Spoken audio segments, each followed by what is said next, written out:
Nama tanaman ini adalah cipukan atau orang Kalimantan bilang leletup. Disebut demikian karena buah daripada cipukan ini biasanya untuk main letup-letupan, bunyi meletup. Ternyata tanaman ini merupakan tanaman obat penting karena dapat mengobati beberapa penyakit. Salah satunya yang cukup manjur adalah untuk mengobati batuk yang membandel. Batuk yang sulit disembuhkan dapat diatasi dengan minum rebusan air ini secara kontinu selama 3 hari.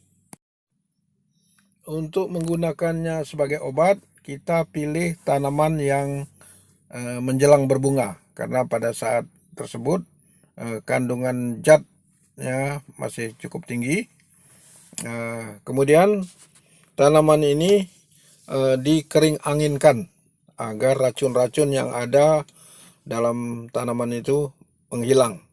Caranya adalah dengan melayukan tanpa terkena sinar matahari. Jadi dikeringkan tetapi tidak terkena sinar matahari.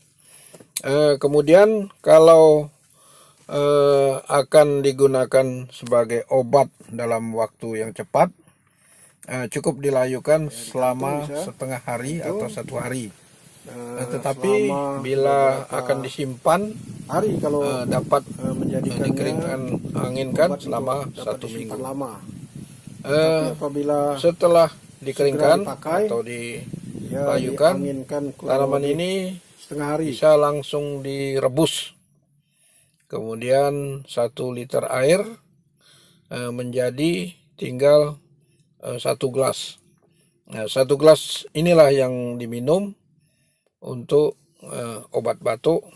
Sedangkan untuk obat sakit gigi, selain diminum juga sebelumnya dikumur-kumurkan, karena juga dapat mengatasi gusi yang bengkak, kemudian panas dalam.